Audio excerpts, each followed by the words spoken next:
Bueno, chicos y chicas, en este tema nos vamos a dedicar a ver y a entender un poco más qué son estos dos conceptos que aparecen en el título de la presentación, que son la neumática y la hidráulica. Imagino que a lo largo de vuestra vida, pues habréis visto en algún momento excavadoras, a lo mejor no tan grandes como estas, pero algún tipo de excavadora, algún tipo de grúa. En las obras habréis visto cómo hay unas máquinas que taladran, ¿vale? Lo que son las aceras o las calles. Bueno, pues todos esos elementos y algunos de la vida cotidiana tienen que ver con esto que aparece en esta diapositiva, que es la neumática y la hidráulica. Vamos pues con el tema. En este caso, claro, lo primero que nos podríamos preguntar, ¿qué es la neumática? Seguro que todos en algún momento os sabéis que hay pistolas de aire comprimido, bien para pintar paredes, o si habéis visto algún pinball alguna vez, pues también habéis jugado incluso con ellas. La mayoría habréis montado en bicicleta y en algún momento se os habrá pinchado o habrá tenido poca presión en las ruedas y habréis usado ese elemento que es una bomba. Es decir, al final lo que habéis hecho o habéis visto alguna vez algún circuito como el siguiente, con un compresor, unas válvulas, unos cilindros. Bueno, pues todo esto tiene que ver con la neumática. La neumática, como pone aquí, la neumática comprende todo lo relacionado con la utilización de aire en máquinas y mecanismos. Es decir, todos los elementos que anteriormente hemos visto, ¿vale? Lo que tienen son en común es que usan aire, ¿vale? Para su funcionamiento. Bueno, y lo normal es que el aire que se emplea es aire normal, aire del que respiramos nosotros. Es decir, el aire que usan estos mecanismos no es diferente al que ahora mismo estoy respirando yo o estáis respirando vosotros. La única dificultad es que es forzado a entrar en un determinado depósito, ¿vale? Y al comprimirlo lo que genera es una presión, ¿vale? Sobre ese depósito que al salir, ¿vale? Lo que va a hacer es mover una serie de mecanismos. En este caso, los mecanismos que nos interesen. Es decir, ese aire comprimido lo que va a ser es una fuente de energía capaz de mover los mecanismos que nos interesen en todo momento.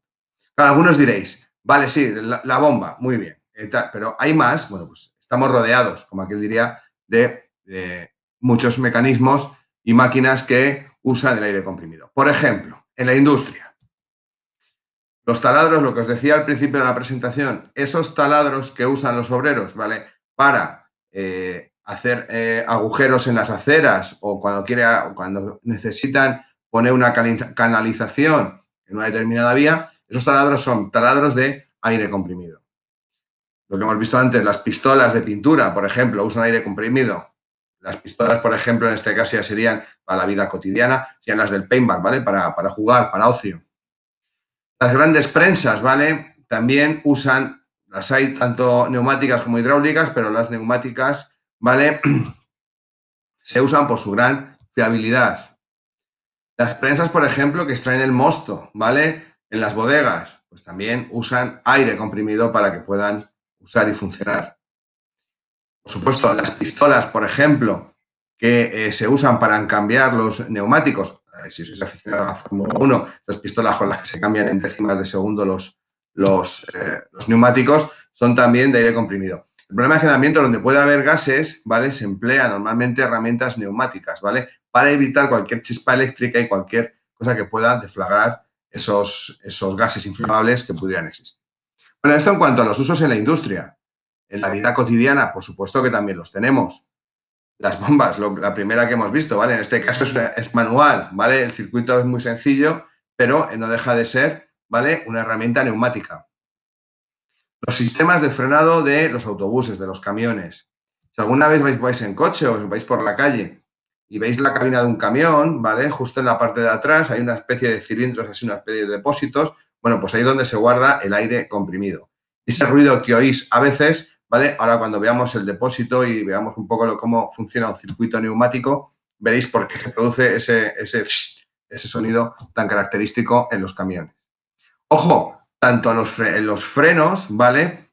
Como como las puertas. Hoy en día la mayoría son eléctricas, pero todavía quedan algunos autobuses donde el mecanismo que abre y que cierra las puertas es un mecanismo neumático. Los taladros de los dentistas, no nos gusta ir mucho al dentista, pero esos taladros también usan aire comprimido. Y, por ejemplo, pues el aire comprimido se usa en prácticas deportivas de buceo o, como os comentaba ya antes, en el paintball. Como veis, estos son simplemente unos pocos ejemplos de los muchos usos que en nuestra vida cotidiana y en nuestra industria tiene el aire comprimido. Pero claro, nos hemos centrado en el uso del aire, ¿vale? Pero hay otros mecanismos que también que usamos mucho, ¿vale? Que no usan aire, usan otro tipo de fluidos, como los siguientes, ¿vale? Las excavadoras, los gatos hidráulicos que lo que hacen es subir los coches, elevarlos, bueno, pues para arreglarse. Si pasáis por al lado de un taller, veis que los coches muchas veces se encuentran elevados en unas plataformas, ¿vale? Y luego, bueno, pues en la industria, sobre todo grandes prensas, ¿vale? Bueno, pues estos son sistemas hidráulicos, ¿vale? Claro, ¿en qué se diferencian? ¿Por qué aquí no nos vale el aire comprimido? Bueno, pues los sistemas hidráulicos usan otro fluido, en este caso normalmente suele ser hoy en día aceite, ¿vale? En mecanismos muy antiguos, en la antigua Roma, que ya se conocía el principio que rige la hidráulica, usarían agua. Hoy en día usan sobre todo aceites, ¿vale? Para transmitir ese movimiento o fuerza. La gran ventaja es que los cilindros pueden ser detenidos en cualquier punto del recorrido. Me explico, ¿vale? Quiero decir, por ejemplo, un gato hidráulico de estos que yo os digo que observéis cuando pasáis por un taller, ¿vale? Se empieza a elevar, ¿vale? Y dependiendo de las necesidades del mecánico, pues lo podrá subir un poco más o lo subirá un poco menos, ¿vale? La principal desventaja que tienen los sistemas neumáticos es que ese movimiento no es fijo, o sea, es decir, solamente son muy estables al principio y al final del recorrido los sistemas neumáticos, cuando usamos aire. Sin embargo, cuando usamos un fluido, en este caso normalmente suele ser aceite, ese parar a mitad de movimiento, ¿vale? Es muy estable. Por eso se suelen usar en este tipo de herramientas, para evitar ese tipo de movimientos peligrosos que nos puede generar el sistema neumático, ¿vale? Y parar en el momento que yo quiera. Usos, igual que teníamos usos en la neumática, usos que podemos encontrar en la hidráulica. Las excavadoras, ¿vale? Para mover grandes, primero, para alcanzar grandes, para alcanzar a sitios muy altos o sitios de difícil acceso, ¿vale? Y sobre todo para mover grandes cargas, ¿vale? Como por ejemplo, pues pueden derribar incluso hasta edificios o mover pavimentos, ¿vale? Las grúas o estas excavadoras pueden tener una gran fuerza. Claro, aquí nos salen los alerones de los aviones, ¿vale? Es decir, un sistema que no fuera hidráulico, es decir, a la velocidad a la que va un avión tiene que mover el alerón para que roce el aire. Si no hubiera un sistema lo suficientemente fuerte y lo que comentábamos antes, que pudiera parar en cualquier momento del alerón, claro, si el alerón solamente fuera estable, cerrado o abierto, pues el avión se podría subir y bajar de una determinada manera, no podría ir elevándose poco a poco o en función de las necesidades del piloto. Las plataformas elevadoras que se usan para los coches, este es el ejemplo que estamos viendo constantemente. Más sistemas hidráulicos, pues por ejemplo, las carretillas elevadoras que permiten mover y distribuir las mercancías dentro de un almacén en las diferentes estanterías. Y los frenos. Si hemos dicho que para grandes vehículos, como pueden ser camiones o autobuses, se emplea el aire comprimido para que esos frenos funcionen, en los coches o en las motocicletas, como aparecen aquí, normalmente lo que se emplea es un líquido. Es una especie de aceite, bueno, es el famoso líquido de frenos que siempre hay que mirar y hay que revisar, ¿vale? Y es un circuito donde hay un fluido, en este caso hay un líquido, ¿vale? Para que se accionen los frenos y podamos frenar. Son los dos sistemas que se usan en el caso de frenado. Bueno, pues como veis, estos son una serie de ejemplos, ¿vale? Que tenemos en la hidráulica. Tanto en la neumática como en la hidráulica, si veis, estamos rodeados en nuestra vida cotidiana tanto de elementos de uno como elementos de otro. Es decir, siempre que miréis a vuestro alrededor, casi seguro que podéis encontrar, ¿vale?, algún mecanismo que usa alguno de estos dos. Bueno, pues veamos un poquito más en detalle cómo tanto los circuitos neumáticos y los circuitos hidráulicos funcionan, cuáles son sus elementos, ¿vale?, y qué características. Empezamos con los circuitos neumáticos. Un circuito neumático transfiere esa energía, ¿vale?, que está dentro del depósito lleno de aire, en este caso, hacia los diferentes actuadores que necesitemos. Bien, puede ser la válvula para que salga la pintura, puede ser que necesitemos mover un determinado elemento, puede ser ese taladro neumático, o sea, es decir, ese aire, al tener una determinada energía dentro de ese depósito y salir, lo que va a hacer es mover el actuador que nosotros necesitemos en cada uno de los elementos. ¿Qué elementos y componentes tiene un determinado circuito? Bueno, pues el primero es el compresor, ¿vale? El compresor es un motor con la suficiente potencia como para bombear el aire dentro del depósito. Es decir, si yo tengo que meter a presión, tengo que meter un motor con la suficiente fuerza, ¿vale? Como para que introduzca ese aire. ¿Cómo se produce? Bueno, pues lo que sucede es, coge el aire, ¿vale? Tiene una serie de filtros, ¿vale? Para evitar la humedad y el polvo, coge el aire de la atmósfera. Lo que hace es, en un momento de admisión, entra aire en el compresor y en la segunda carrera de ese compresor lo que normalmente se hace es empujar el aire hacia el depósito. ¿Qué es lo que hace al empujar ese aire? Abre una válvula, que esa válvula lo que permite es entrar el aire en el depósito, pero lo que no permite es que el aire que haya en el depósito retroceda y salga, ¿vale? Con lo cual, por eso ese motor tiene que tener la suficiente fuerza, ¿vale? Porque a medida que el depósito se vaya llenando de aire, ¿vale? Va a tener que necesitar más fuerza para introducir ese aire dentro del depósito. Aquí tenemos un depósito. ¿Qué elementos tenemos? Bueno, pues tendrá un manómetro, ¿vale? Para medir la presión. Lógicamente, no podemos meter aire de forma infinita, ilimitada en ese depósito, ¿vale? Según las características del fabricante y dependiendo de cómo esté hecho, pues aguantará una determinada presión u otra, ¿vale? Pues necesitamos un manómetro para medir esa presión y cuando alcancemos la presión deseada, una de dos, o dejamos de introducir aire en el depósito o mediante las válvulas de seguridad y purgadores, pues lo que vamos a hacer es liberar ese excedente de presión que tiene para que se mantenga siempre, ¿vale? Dentro de unos topes. Ese sonido muy característico, que ese, ¿vale? Como cuando sale el aire a presión de esos depósitos, es lo que oiréis a veces si os paráis cerca de un camión, ¿vale? Ya os digo, esos depósitos que lleva la parte de atrás de la cabina, ¿vale? Ese ruido lo que hace es, cuando se va bombeando aire dentro del depósito y cuando llega a la presión óptima, si la sobrepasa un poco, pues lo que hace es abrir las válvulas de seguridad para que el excedente salga y que suceda, que no explote el depósito. Si yo tengo un motor lo suficientemente potente como para seguir bombeando aire dentro del depósito, llegará un momento que pudiera ser que ese depósito podría llegar a explotar y eso pues no nos interesa. ¿Qué más elementos tenemos? Pues tenemos elementos de protección.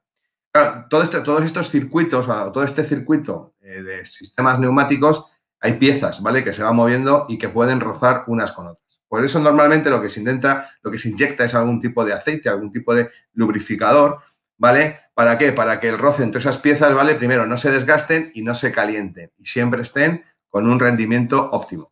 Además de evitar la corrosión, ¿vale? Dentro de estos depósitos que podrían hacer que en algún caso alguna válvula funcionara mal y con el consiguiente peligro. ¿Qué más tenemos? Válvulas de control, ¿vale? ¿Para qué? Para tener durante todo el circuito la presión óptima y necesaria para que el aire se canalice perfectamente de una parte a otra. Claro, todo este circuito, ¿qué más tiene? Unas tuberías que son las encargadas de transportar el aire, fijaos, desde el compresor, ¿hasta dónde? Hasta los actuadores. En este caso, bueno, en el dibujo nos han puesto un pistón que sube y que baja, pero ya os digo, el actuador es ese elemento que usa nuestro aire para mover o para hacer el trabajo para el cual esté diseñado nuestro circuito neumático. Bueno, pues esto a grandes rasgos sería lo que es un circuito. ¿De acuerdo? Estos a grandes rasgos. O sea, si entraríamos en detalle, veríamos que hay un montón de... el diseño de los circuitos pues es bastante grande, las diferentes válvulas que podemos tener, los diferentes actuadores, pero en principio yo con que os quedéis con la idea de cómo funciona con carácter general un circuito neumático me es más que suficiente. Lo que sí que tenemos que tener claro es la base, que sería este diagrama de un circuito neumático. Bueno, y ahora vamos con los circuitos hidráulicos. Claro, la hidráulica, como ciencia, estudia las fuerzas y movimientos transmitidos o transformados mediante líquidos, ¿vale? Normalmente, estos líquidos, ya os digo, que pueden ser agua, pero normalmente hoy en día suelen ser utilizados diferentes tipos de aceite. Claro, al final, la hidráulica, ¿en qué se basa? En el principio de Pascal. ¿Y qué nos dice el principio de Pascal? Simplemente para que os suene y sepamos de qué estamos hablando cuando hablamos de hidráulica. Pues que la presión ejercida en un punto de un fluido incomprensible se transmite con la misma intensidad y en todas las direcciones a cualquier punto del fluido. Es importante, es decir, yo el aire sí lo puedo comprimir, ¿vale? Es decir, lo que estamos haciendo con el compresor, como su propio nombre indica, es comprimir ese aire y meterlo en un depósito, ¿vale? Generando una fuerza. En el caso de los circuitos hidráulicos, no. Yo no puedo comprimir estos fluidos. Lo que sí que puedo hacer es, al hacer la presión, lo que voy a generar es una presión en todas las partes del circuito y por igual, ¿vale? Es un poco el principio de Pascual y en lo que se diferencian. Por eso en un caso puedo parar donde yo quiera y en otro caso no, porque tendría que estar constantemente introduciendo presión, con lo cual, con la consiguiente pérdida de posiblemente de equilibrio, ¿vale? Bueno, pues la diferencia fundamental es que los circuitos hidráulicos trabajan a mucha más presión que los circuitos neumáticos. En lugar de un compresor, lo que hay es una bomba, ¿vale? Que lo que alimenta es de ese líquido todo el circuito. Ese líquido, normalmente, ya os digo, suele ser aceite, ¿vale? Dependiendo de cada elemento, en las grúas, en los gatos, en las prensas, dependiendo de cada uno de ellos, pues será un determinado aceite u otro.